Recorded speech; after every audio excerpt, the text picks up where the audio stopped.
Olá, gente, tudo bom com vocês? Espero que todo mundo esteja bem. Vamos dar sequência aqui, vamos começar as nossas videoaulas hoje com um tópico de expressões algébricas. Meu nome é Guilherme, eu sou professor de matemática e vamos lá, vamos começar. Eu quero começar com uma situação problema. Ela diz assim: no campo de futebol, a medida do comprimento tem 42 metros a mais que a medida da largura. Como representar de maneira geral as dimensões desse campo de futebol? É o seguinte, a situação ela exige que você, não que você dê um valor numérico na hora, ela exige que você represente as medidas desse campo de futebol, as dimensões desse campo de futebol de maneira geral. Então observe aqui uma figurinha com o campo de futebol. Essa dimensão aqui é a largura. É isso aqui, ó, que ele está se referindo como largura. E essa dimensão aqui, ela é o comprimento. Aí é o seguinte, como ele diz que a medida do comprimento tem 42 metros a mais que a medida da largura, a gente não sabe nenhuma nem outra, né? Como eu não sei, eu vou partir da medida da largura. Como eu não sei qual é a medida da largura, eu vou chamar essa largura de x, que é uma letra do nosso alfabeto, que poderia ser qualquer outra, mas eu vou chamar ela de x, porque eu preciso de um símbolo para representar essa medida. E como eu determino a outra? Pela relação que ele diz, a medida do comprimento tem 42 metros a mais que a medida da largura. Então é só pegar, como é a mais, é só pegar a largura e somar com 42. Pronto, você conseguiu determinar de maneira geral tanto a medida do comprimento quanto a medida da largura, sem que você saiba necessariamente qual é o valor envolvido aí. E é para isso que as expressões algébricas servem. Essas letras elas servem para representar números. Como eu tinha a minha largura ali desconhecida, eu representei por uma letra, que foi o x, e escrever simbolicamente expressões matemáticas, que foi como eu representei a medida do comprimento, x mais 42. A gente vai utilizar essas expressões algébricas sempre que a gente precisar de alguma situação sem um valor específico. São expressões que representam situações, porém não têm um valor específico, a menos que você queira. É uma linguagem bastante utilizada nas diferentes áreas do conhecimento. Você que está aí me assistindo, você não vai usar só em matemática, você vai usar em física, você vai usar em ciências de modo geral. Qualquer tipo de campo que precise representar coisas, valores desconhecidos, com letras, utilizam essas expressões algébricas. Como é que a gente pode pegar situações gerais, situações literais, que são aquelas que a gente encontra no dia a dia, e expressar isso de forma algébrica? Vou dar um exemplo aqui. O triplo de um número é um número de maneira geral, então esse número aqui eu vou representar por uma letra qualquer. Da outra eu usei x, agora eu vou usar a. E o resto da relação é determinada pelo resto da frase. O triplo de um número. O que quer dizer o triplo de um número? É 3 vezes esse número. Se o número fosse 2, o triplo dele seria 3 vezes 2, 6. Mas eu não estou trabalhando com um número específico, eu estou trabalhando de forma geral. Então, é só você escrever a relação 3 vezes o número a. Lembre-se que esse pontinho aqui, ele não precisa aparecer, viu? Então, isso aqui é o mesmo que 3a. A soma de dois números distintos. A soma de dois números, como ele está dizendo aqui, distintos, são números diferentes, você não pode representar com letras iguais. Você não pode usar a mesma letra para os dois números. Então, eu vou chamar um de x e o outro de y. E a soma, é só você somar os dois, x mais y. Mais uma situação. Os 3/4 de um número. Para quem já estudou fração, os 3/4 de um número. Os 3/4 de um número, 3/4, você que passou pelo 6º ano, sabe que é a fração representada assim, né? 3 sobre 4. De um número qualquer que você não sabe qual é, eu vou chamar agora ele de c. Pronto, 3/4 vezes c. Está representado os 3/4 de um número. A média aritmética de dois números distintos. Média aritmética, vocês devem lembrar, é a soma desses dois números distintos, que eu não sei quais são, então novamente eu vou representar por letras. A soma desses dois números dividido por 2, já que são dois números, porque média aritmética é a soma de todos os valores dividido por quantos valores tem. Então, esses dois números aqui, eu vou chamar eles de x e y, a soma deles é x mais y, e como é a média aritmética, eu vou lá e divido por 2. A largura do campo mais 42. A largura do campo, a gente já fez agora. A largura do campo, a gente fez agora nessa situação inicial, eu chamei de x. Mais 42, que é o que ele está dizendo aqui, ó. A largura do campo mais 42, eu tinha chamado ela de x, mais 42. Então, todas essas expressões aqui, que você usa letras e números, as letras, lembrando, são para substituir números que você ainda não conhece o valor. São chamadas de expressões algébricas. E a gente vai começar a chamar elas agora de polinômios. É toda e qualquer expressão algébrica. Seja ela com um termo, dois termos, três termos, isso não faz diferença. Por exemplo, esses aqui, 3x, x mais y, x ao quadrado mais 2x mais 1, todas essas letras aqui estão representando números em uma situação algébrica que você não precisa conhecer o valor específico, a não ser que você queira na situação, né? São dadas as seguintes denominações dependendo da quantidade de termos do seu polinômio. Se o seu polinômio tiver um termo só, você tem um monômio. Se o seu polinômio tiver dois termos, você tem um binômio. Se o seu polinômio tiver três termos, você tem um trinômio. E por último, se o seu polinômio tiver 4 termos, você tem aí sim chamado de polinômio, 4 ou mais termos, chamado de polinômio, e aí você conta a quantidade de termos. Por exemplo, termo é cada parte de uma adição. Então, naquelas adições que você fazia lá numérica, por exemplo, 2 mais 2 menos 3, adição algébrica, viu? Mais e menos são considerados como adição algébrica. Mais 5. Eu tenho aqui uma soma com 1, 2, 3, 4 parcelas. Essa parcela, cada parcelinha dessa aqui, a gente vai chamar de termo. Então, se eu tenho um polinômio de um termo só, por exemplo, 3x, y ao quadrado, você tem um monômio, um termo só. Ele é composto de duas partes, que a gente vai comentar já já, mas você tem um monômio aí. Um binômio é composto de dois termos. Então, você tem, por exemplo, x ao quadrado mais y ao quadrado. Quando você já tem uma soma de dois monômios, aí você tem a denominação de binômio. Um trinômio, ele é formado por três termos. Então, x mais y mais z, por exemplo, é um trinômio porque ele tem três termos. 1, 2, 3. E o polinômio é quando você tem 4 ou mais termos. Aí, por exemplo, a ao quadrado mais b ao quadrado menos 2ab mais 5. Eu tenho aqui 1, 2, 3, 4 termos. Esses 4 termos são denominados de polinômio. Fácil, né? É importante entender a estrutura de um monômio, pois todos os polinômios, na verdade, são uma soma de monômios. Voltando aqui, ó, o que nós fizemos? Fizemos vários polinômios que, na verdade, se resumem a um monômio somado com outros. E assim você constitui o seu polinômio. Se você tiver um termo só, é um monômio. Se você tiver dois termos, é uma soma de dois monômios. E assim vai. Então, por exemplo, esse monômio aqui, 8a ao quadrado. 8a ao quadrado. Ele é composto de duas partes. Ó, vou separar aqui para vocês. 8 é uma parte e a ao quadrado é outra parte. Só o detalhe que vocês precisam recordar é que a ao quadrado, na verdade, é a vezes a. Então, você não considera esse 2 como número, não, viu? Você vai considerar esse 2 como letra. A vezes a é a ao quadrado. Então, para não escrever a vezes a, ficar muito grande a história, aí você coloca na forma de potência. Mas esse 8 aqui, que é sim o número, você chama de parte numérica.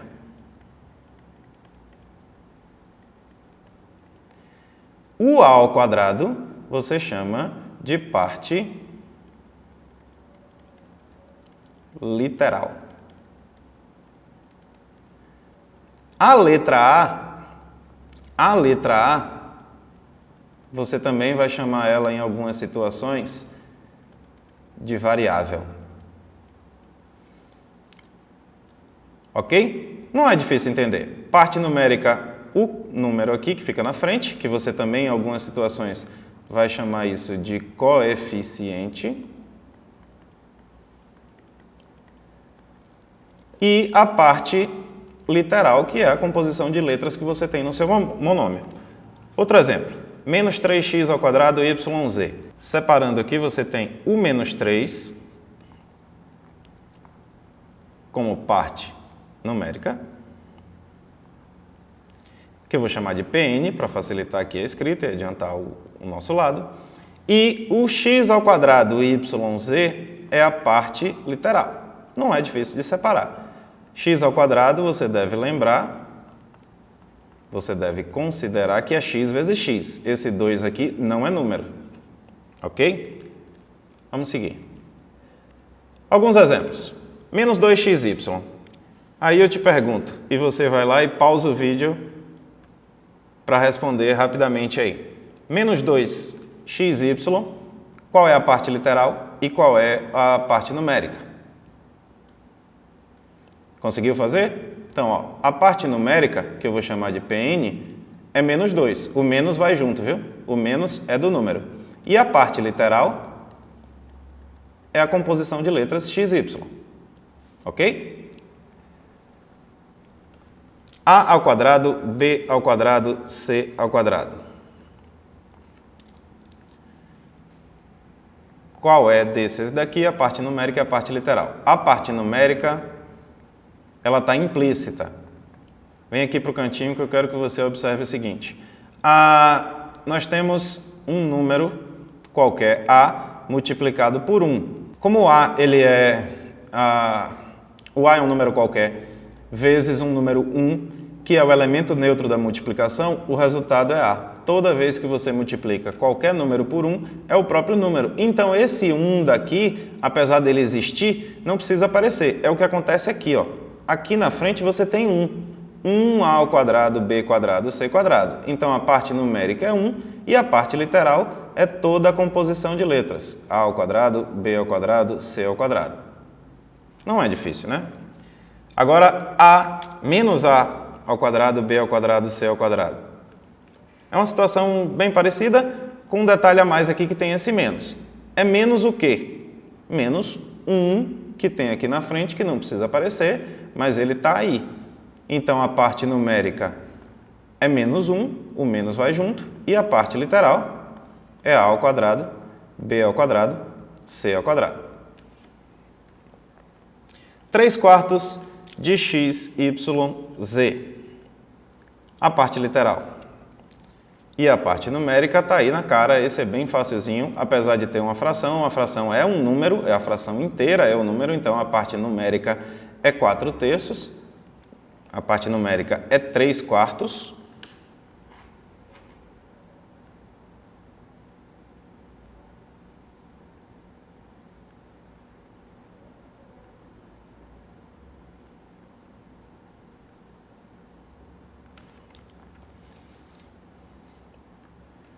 A parte numérica é 3/4 e a parte literal é a composição de letras novamente, x, y, z.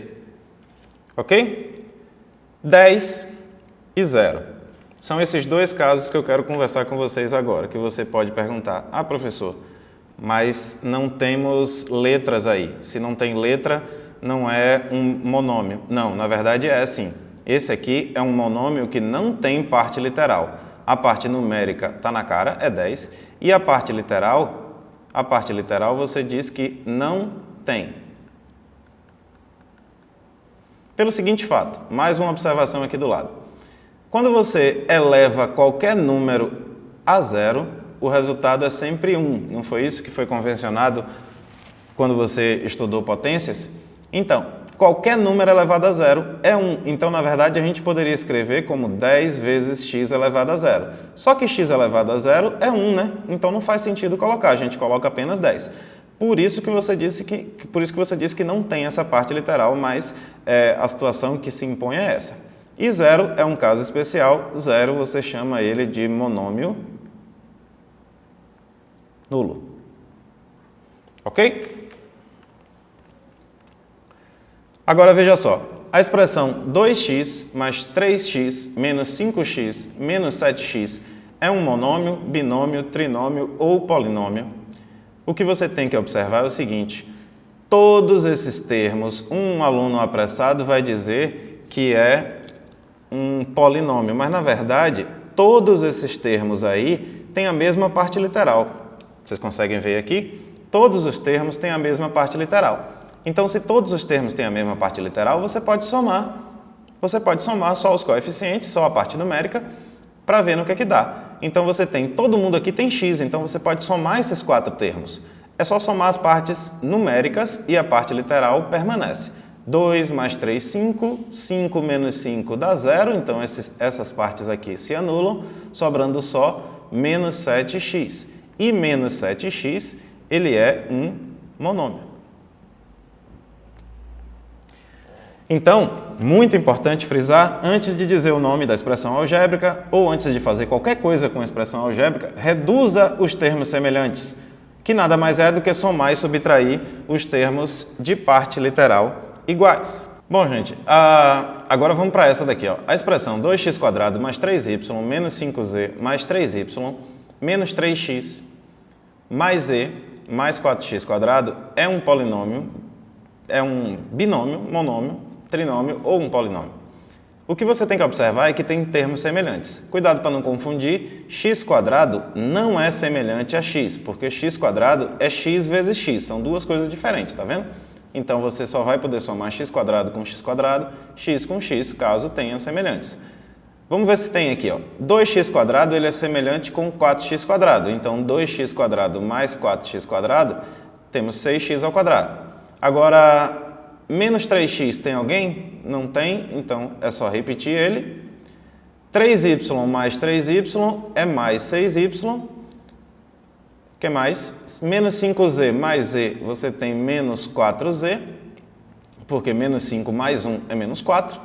E acabou. Aí sim, como o polinômio já foi reduzido, você tem um polinômio, pois ele tem 4 termos. Não é difícil. É só você prestar atenção que sai. Agora vamos falar um pouquinho de grau. Para determinar o grau de um monômio, basta você observar o maior expoente da variável.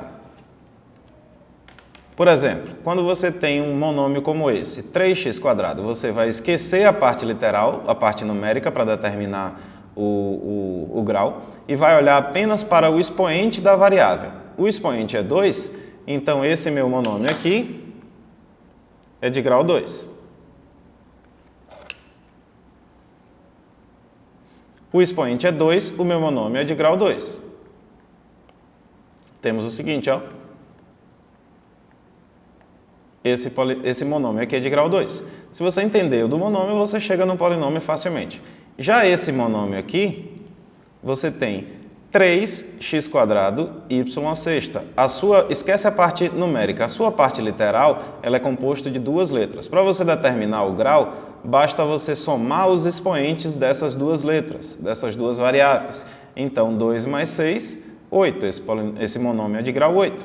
Já o grau de um polinômio, ele é determinado pelo monômio de maior grau, que compõe ele. Então, já que você já sabe que você tem um monômio compondo, ou vários monômios compondo um polinômio, bom, para o grau do polinômio, você vai observar qual é o monômio que compõe ele, que tem o maior grau. Então, esse daqui que eu circulei é o monômio que tem o maior grau, ó, x², então o grau é 2. Portanto, esse polinômio inteiro aqui, ele tem grau 2. Não é difícil de observar. Basta você olhar o polinômio inteiro separadamente, procurar aquele que tem o maior grau, o grau do polinômio todo é esse. O que eu quero que vocês pensem agora, e pause o vídeo para fazer, é o seguinte. Essa expressão aí, eu quero saber se ela é um monômio, binômio, trinômio ou um polinômio, e diz que você determine o grau. Pausa o vídeo e tenta. Bora lá. 8x ao cubo mais 4x à quarta menos 9x ao cubo mais 7x menos x mais 2x mais 1. Tá tudo bagunçado, tudo fora de ordem. E você tem coisa que você pode somar aqui, né? Você tem termos semelhantes. Observe que você tem 8x ao cubo e você tem menos 9x ao cubo. Então, é muito importante, antes de fazer qualquer coisa com polinômios, você verifique se ele está devidamente reduzido e, de preferência, organizado do maior grau para o menor grau. Então, vamos fazer isso? Primeira coisa, o maior grau que tem aqui é 4, ó, tá vendo? Então, ele tem algum semelhante? Não tem. Aqui nós temos 4x à quarta. 8x ao cubo menos 9x ao cubo, 8 menos 9 é menos 1. Mas você não precisa escrever o 1, né? Como a gente já disse, você só escreve menos x ao cubo. 7x ao quadrado, está sozinho, não tem mais outro semelhante. Então, a gente escreve ele repetido. 7x quadrado. Menos x mais 2x. 2 menos 1 é 1, que também não precisa colocar, basta que você coloque x, mais 1 no final, que esse sim é número, então precisa estar aí. E acabou. A sua expressão reduzida está aqui. Ela é um polinômio de grau. Como já está organizado, ó, o grau maior já está aqui na frente, é um polinômio de grau 4. E pronto. Se o uso das expressões algébricas servem para representar de maneira geral situações, podemos calcular valores específicos para essas expressões. Isso é o que chamamos de expressão numérica. Gente, se você quer falar de maneira geral, você usa uma expressão algébrica. Mas se você quer achar um valor pontual, um valor específico daquela expressão, você vai usar o valor numérico para calcular. Por exemplo, considerando a nossa questão aqui do campo de futebol, que nós fizemos no iniciozinho do vídeo, considere a situação do campo de futebol, calcule o perímetro desse campo de futebol, se x é igual a 68 metros.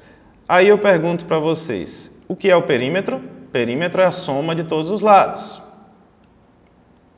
Perímetro é a soma dos lados da sua figurinha. Na verdade, a minha figurinha está aqui já, né? Eu já sabia, que a gente já fez, como comentamos lá no início da aula, que ele tem o comprimento x mais 42 e a largura x. Não foi isso que a gente fez lá? A gente interpretou isso de maneira geral. Agora, ele quer um valor pontual, ou seja, ele quer um valor específico. Ele quer o perímetro do campo de futebol se x é igual a 68. Antes de achar o perímetro, que é a soma dos lados, vamos achar a medida de cada lado? Se ele diz que x é igual a 68, então isso daqui, esse comprimento vai ser, essa largura vai ser 68, e esse daqui vai ser 68 mais 42, que você vai aqui do ladinho, ó, 68 mais 42. 10, vai 1, 10, 11. Aqui, 110. Pronto, então você tem o comprimento, 110, e a largura, 68. Como os lados paralelos de um retângulo, que é o nosso campo de futebol, têm medidas iguais, aqui embaixo, como ele disse que, como o problema deu a informação que você tem 68 de valor para x, aqui a largura é 68 e aqui seria 68 mais 42. Então, você já tem aqui 110, e como o lado paralelo tem medidas iguais, aí você tem que, se esse é 110, aqui embaixo também é 110, e se aqui é 68, o paralelo a ele também é 68. Aí basta que você some, para você achar o perímetro, basta que você some todos esses valores. 110 mais 110, mais 68 mais 68. Bom, e 68 vezes 2 dá 136. Então, somando esses dois aqui, você tem 6, 5, então 3. O seu perímetro é de 356 metros, respondendo assim a nossa aplicação. Logo a seguir, veremos outra explicação com a professora Adriele. Eu vou ficando por aqui, agradeço a atenção, até o próximo vídeo e fui.